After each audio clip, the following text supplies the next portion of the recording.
¿Qué tan bien o qué tan mal estamos y cuánto nos falta para llegar a un nivel que tú digas es el nivel de recaudación fiscal que México necesita?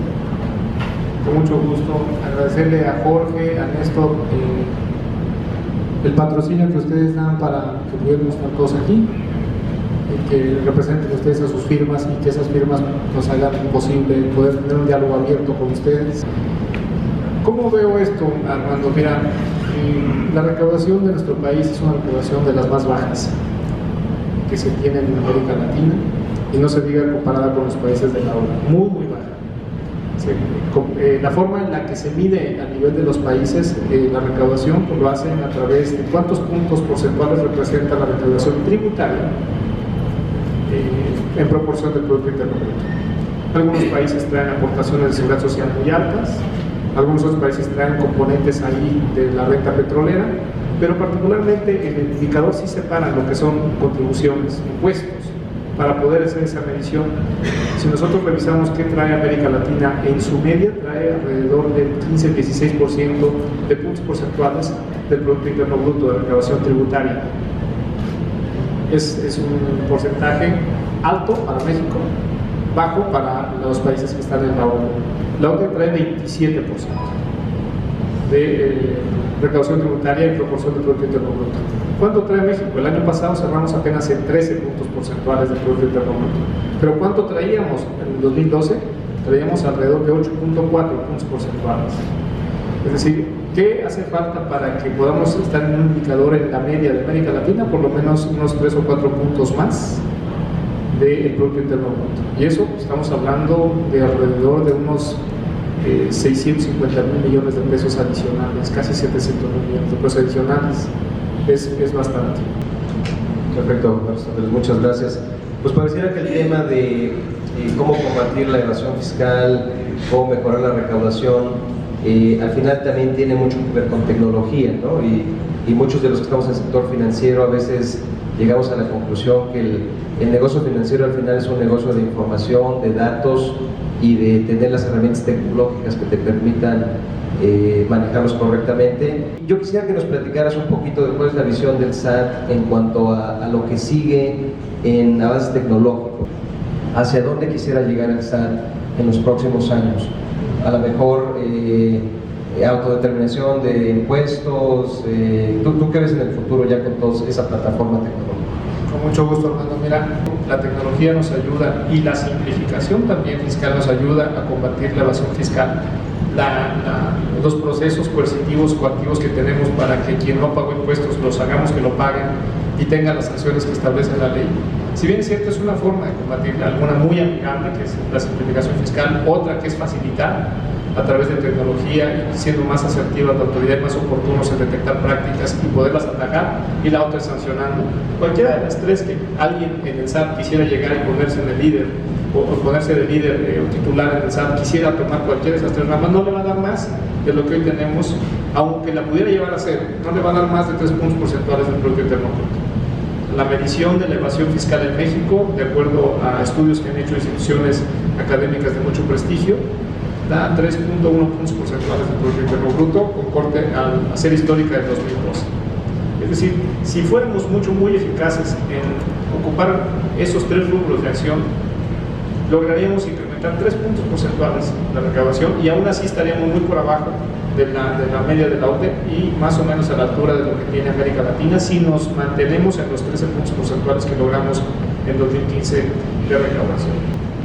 ¿Qué es lo que tenemos que hacer? Yo creo que sí aprovechar las tecnologías. ¿Por qué? Porque es una dinámica en la que no nos podemos extraer ni como sociedad, ni como instituciones, ni como contribuyentes, ni como ciudadanos. ¿Qué visión tiene el SAT? Vamos a usar de manera intensiva la tecnología. El SAT no va a pasar más de 5 años en el que habrá de manera ya tangible y material para muchos contribuyentes que la contabilidad en la materia fiscal, no en la materia financiera porque se tiene otras características, pero sí para efectos fiscales, la contabilidad la va a hacer el propio SAT.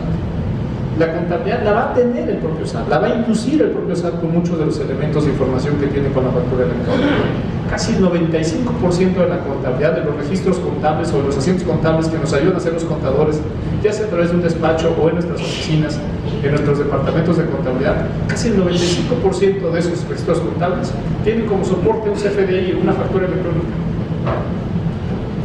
Aquella práctica en la que se usaba una póliza de cheque para poder soportar también el asiento contable y la operación se va a terminar, no necesitamos pólizas ya. Entonces, esa contabilidad se va a generar de manera casi espontánea. Cae un CFDI, se genera un ingreso, se genera un abono, se genera un cargo. Si es un ingreso, si es un gasto, va a permitir tener una mayor simplificación en ciertas obligaciones de carácter fiscal. Vamos a pasar de aquella época en la que la auditoría fiscal se basaba como primera fuente de información tener una serie de documentos, de declaraciones en papel con muchos datos que no tenían nada que ver con la determinación del impuesto, que eran información, que era prácticamente una declaración informativa que acompañaba la declaración de pago, porque la autoridad tributaria necesitaba información que le permitiera, como fuente de programación, determinar a quién ibas a auditar. Ya no va a ser necesario eso. O sea, se van a terminar las declaraciones informativas, no van a regresar. Van a empezar a llegar saldos por pagar, saldos a cargo, saldos a favor que tendrán los contribuyentes. Y eso es algo que hoy, en prototipos que estamos haciendo en el SAT, ya puede ser algo que estamos previendo que va a suceder. Entramos este año con un tema de devolver de manera automática IVAs a contribuyentes pymes, porque son los que cotidianamente cada mes piden un saldo a favor. Su saldo a favor no es mayor a $1.000.000 de pesos. Tenemos un patrón de conducta y comportamiento histórico en cumplimientos de obligaciones fiscales de años anteriores, nos permite rápidamente medir un riesgo. Y en lugar de que nos presente una solicitud con una serie de documentos escaneados, y que muchos creen que eso es digital, que no es digital, ¿no? Y que lo tienen que cargar a la página y que eso consume ancho de banda y que consume ciertos conceptos y gastos que tenemos para el uso de nuestras herramientas tecnológicas, pues ya ni presente la solicitud de devolución, se la vamos a depositar nosotros en su cuenta, pero necesitamos que tenga un perfil de cumplimiento idóneo para mantener ese nivel de riesgo bajo o mínimo o nulo y seguirle depositando su devolución de IVA, tratándose de sectores que son elementales, naturales, generadores de impuesto a valor agregado y saldo a favor, que son los que invierten, que son los que exportan y que son los que manejan productos tasa cero, ¿no? Principalmente sector agropecuario, sector primario. Entonces, mucho de la información que tenemos nos va a empezar a predecir el comportamiento de los contribuyentes, no solo si buscan o no evadir, ¿no? Sino saber sus números respecto de lo que anteriormente era necesario tener en las declaraciones y también en su contabilidad. Nos va a permitir ponerle en un espejo lo mismo que ve el SAT, ponérselo al contribuyente, qué es lo que estamos viendo de sus pagos, de sus operaciones, de sus compras, de sus ventas, de sus acreditamientos, de sus deducciones. Y el contribuyente y nosotros vamos a poner una misma información. Vamos a pasar de aquella época en la que ustedes tenían todo y nosotros no teníamos nada, y solamente conocíamos la información cuando nos auditábamos, y que auditorías son muy pocas las que hace la autoridad por capacidad limitada que tiene. Tenemos personal para hacer 45,000 auditorías al año y tenemos poco más de 1.8 millones de personas morales o entes, y tenemos aproximadamente 13 millones de contribuyentes, personas físicas, sujetos de fiscalización porque tienen arrendamiento, honorarios, intereses, gastos, algunos ingresos esporádicos, actividad empresarial, una serie de actividades que pudieran ser susceptibles de ser fiscalizadas. No se puede, entonces tenemos que usar la tecnología, y la tecnología hoy, la célula fundamental de este sistema o ecosistema que tú lo señalas, es la factura electrónica, el empezar a generar estos archivos. Pero además debería de ser una exigencia de la sociedad que la tecnología se utilice en todos los sentidos, no nomás en la materia fiscal o en el tópico fiscal. Es absurdo todavía manejar un acta de nacimiento certificada en papel, es absurdo. Es absurdo que nos la pidan como requisito incluso. Es absurdo escanear un acta de nacimiento, que incluso mis compañeros en el SAT todavía en un trámite lo hacen. Ya les dije que no, lo vamos a ir quitando poco a poco. Ya no es necesario. Hay muchas cosas que se tienen que manejar de manera digital, y la tecnología nos va a empezar a generar muchos ahorros tanto al contribuyente como a la autoridad de lo que va a hacer. ¿Qué es lo que vamos a ver en el SAT en unos 5 o 6 años?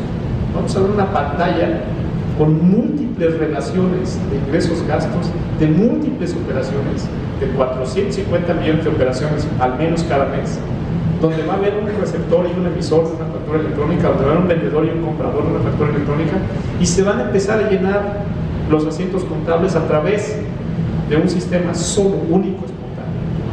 Eso es lo que vamos a ver en 5 años. Entonces ya no va a decir, oiga, preséntame la contabilidad electrónica y tienes hasta el día 3, si es persona moral, de 2 meses después de que se concluye, esa se la voy a dar yo, y haga la suya, esa es la información. ¿Por qué? Porque tenemos la célula básica de información que nos permite hacer eso. El SAT tiene que descansar cada día más en tecnologías y eso implica muchos otros retos. ¿Por qué? Porque la tecnología es muy dinámica.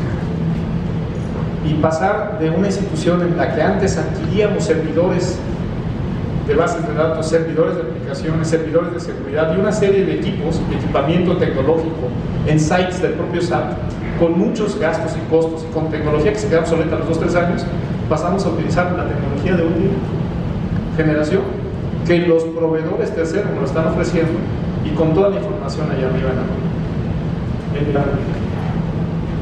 Alguien dirá, es que la nube es muy insegura. No hay más inseguridad que tener su información, sus facturas, su contabilidad, sus contratos y sus cheques y sus pólizas en el suelo, como sucedía todavía hasta hace unos 6 o 7 años. Eso también hay que decirlo. Entonces, eso era mucho más inseguro y era más fácil de perderse que lo que se tiene hoy registrado. Sabían incendios antes de que llegara la auditoría también, ¿no? Casualmente. Se perdían experiencias.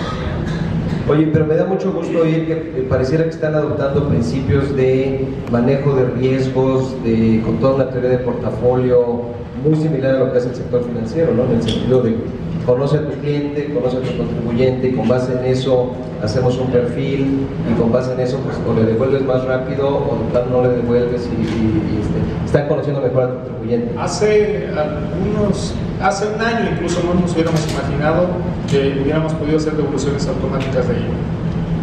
El mes de marzo fue una realidad y en abril, el mes de marzo, dimos como 6.804. Esos son poquitos.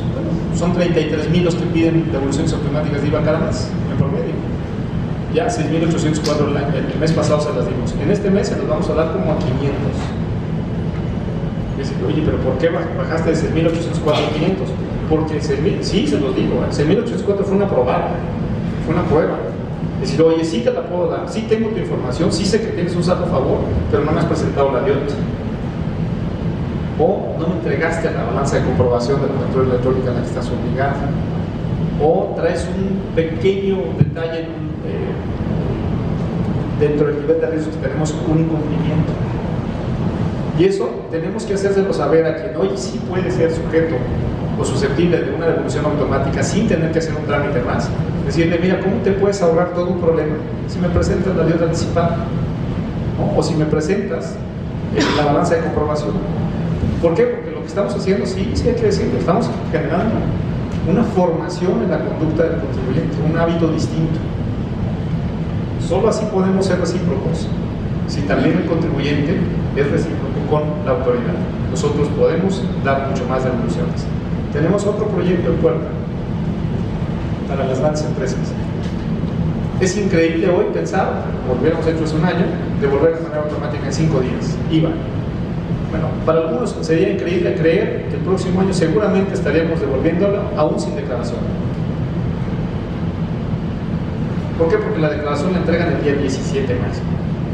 Nosotros en los primeros 5 días del mes, en el año siguiente, le podríamos decir, oye, de acuerdo a la historia que tengo y de acuerdo a tus comprobantes fiscales digitales, internet, de ingreso y de gasto, de acuerdo a tus políticas, que ya sé cuánto es lo que manejas de flujos financieros, tienes un saldo a favor, te lo voy a dar los primeros 5 días. Aún sin determinar. Se puede hacer eso. ¿Por qué? Porque la información es base. Luego vamos a tener un ajuste. Si te di un poco de más, te ajusto. Si te di de menos, te ajusto. Pero vamos a tener un ajuste. Y te voy a quitar el problema que ahorita representa el flujo. Te lo doy. Es algo que la tecnología nos permite hacer. Se puede hacer. Alguien no lo va a creer. Alguien hace un año no nos hubiera creído que íbamos a devolver IVAs sin solicitud en 5 días, después de declarar. Y hoy pues sí. Muy bien, Aristóteles, muchas gracias. Oye, me gustaría pasar al tema internacional. Hablabas hace un poquito, bueno, hablábamos sobre el tema de la evasión fiscal y demás. Hay un aspecto cultural, pero basta ver los periódicos cualquier día y pues este tema de evasión fiscal está en Europa, está en Asia, está en Estados Unidos, es un problema global, ¿no? Eso creo que nos queda claro. Y pues no podemos dejar de tocar el famoso tema de los Panama Papers, ¿no? Que bueno, ya todos hemos sabido lo que salió ahí. Yo quisiera preguntarte, pues, ¿cuál es tu opinión de este tema de los Panama Papers? ¿Qué tan confiable es realmente la información que está ahí como para tomar acciones? Sabemos que el SAT ya está tomando acciones, hay ya algunas investigaciones. Y a lo mejor que nos dieras un update con el famoso tema de FATCA, ¿no? Que pues, a muchas empresas y a muchos contribuyentes, personas físicas, también les ha preocupado. ¿Cómo va ese tema de FATCA? ¿Cómo va el tema de intercambio de información, coordinación con otras autoridades a nivel internacional? ¿Cómo ves ese ecosistema internacional de la autoridad fiscal? Sería de mi parte ingenuo, incluso sería irresponsable creer que el tema de Panama Papers o lo que se publicó el año pasado, una lista de una institución financiera en Suiza, también con muchos nombres, con saldos al 2006, de muchos nombres en el mundo, incluyendo algunos ciudadanos mexicanos, o lo que está sucediendo en inversiones en Estados Unidos o en cualquier otro país, tanto el CRS como el FATCA, y en este caso lo que tenemos de Panama Papers. Sería muy ingenuo y muy responsable de nuestra parte o de la personal creer que esto es un tema coyuntural y es un tema momentáneo que se va a terminar mañana. Lo que quiero invitar a la reflexión, y eso lo he dicho o trataba de decirlo abiertamente al público, se trata de una exigente sociedad hoy, moderna, que efectivamente está mucho más despierta y que empieza a reprobar cierto tipo de conductas. Y eso nos obliga a las autoridades a ser muy claros en la visión de este tipo de conductas. Pues lo primero, sí tenemos que analizar, investigar, revisar y actuar, eso sin duda alguna, pero también tenemos que empezar a romper con unos mitos y tabús que se aprovechan quienes todavía utilizan la ignorancia para manipular a algunas personas, de empezar a generar algunas mentiras. El que ustedes tengan sus recursos del extranjero no es delito, eso hay que decirlo. Pues es su patrimonio, ustedes pueden hacer con su patrimonio lo que quieran, lo quieren regalar, lo quieren donar, lo quieren heredar, lo quieren abandonar, lo quieren guardar, en donde ustedes quieran. Si lo quieren tener en un barco, en el colchón, en su casa, en un cuarto, en un banco, en un fondo de inversión, en una casa de bolsa, lo que ustedes quieran, es su patrimonio, ustedes deciden sobre su patrimonio. Se lo pueden llevar a cualquier otro país. Lo que no pueden hacer es que teniendo utilidades o rendimientos o ganancias sobre esos recursos o sobre ese patrimonio, no quieran pagar impuestos en México. Ese es otro tema. Entonces sí, hay que desmitificar, hay que romper con esos mitos en los que se quiere solamente sancionar o criminalizar a alguien que tiene recursos del extranjero. Es incorrecto. Que puede tener, si su patrimonio y tiene un origen lícito, tengan lo que ustedes quieran. Que estamos viendo en un mundo globalizado, con una tecnología que nos permite a través de transacciones financieras hacer operaciones en cualquier parte del mundo, en cualquier momento, en cualquier lugar. Si tienen rendimientos, si tienen ganancias, pagan sus impuestos. Entonces, sí nos obliga a ser muy claros en el tema. Ahora, ¿qué es lo que sucede? Que efectivamente hay países de baja imposición, muchos de esos los conocemos todos. En su momento llegó a haber hasta 90 países, recuerden que este planeta tiene 194 países reconocidos por la ONU, 90 países que tenían baja imposición, tasas muy bajas, pero además tasas ceros, o no había gravamen para inversionistas que tenían una condición de no invertir, de no generar actividad empresarial en ese país, pero sí de depositar sus recursos financieros para protección de activos, privacidad, confidencialidad o lo que ustedes quieran. Y ese marco jurídico en esos países generó que muchos recursos fueran transferidos para allá y ahí se guardaron. Si esos recursos tienen utilidades, declárense en México y se acabó el problema. Oiga, si sobre esos recursos en ese país sí había algunas tasas, si hubo retención o hubo pago, pues lo pueden acreditar, lo pagan. Así de sencillo.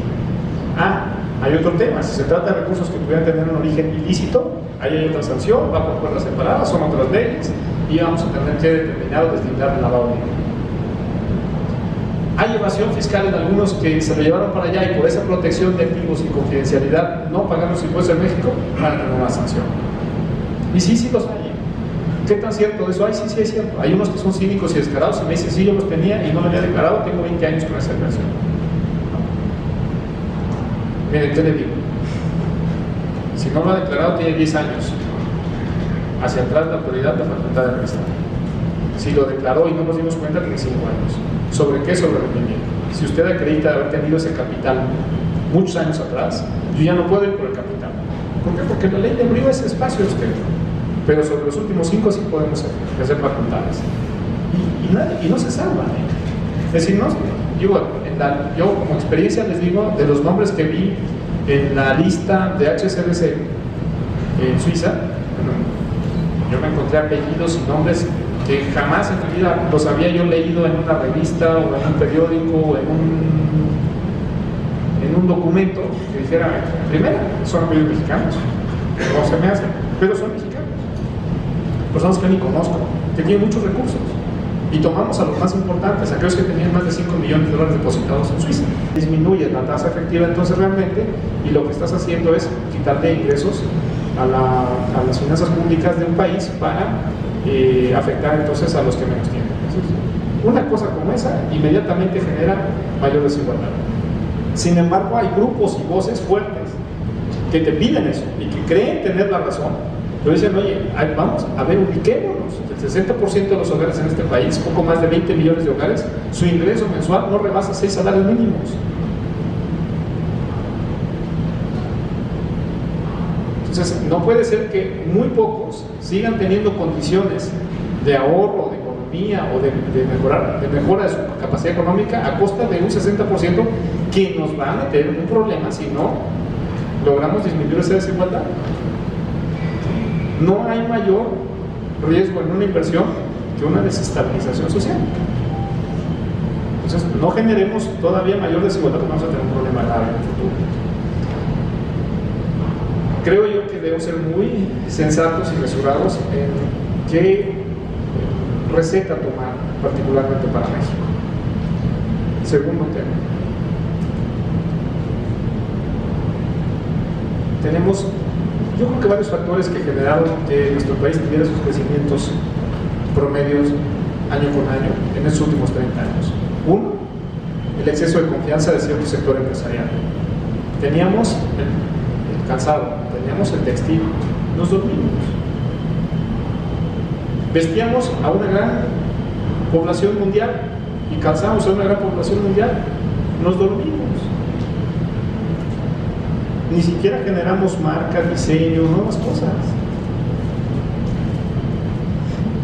Nos convertimos en maquiladores y perdimos la maquila. Cuando llegó otro país, se abrió, dio consideraciones, esquemas y estímulos fiscales y se llevó toda la producción porque estaba ofreciendo mano de obra muy más barata.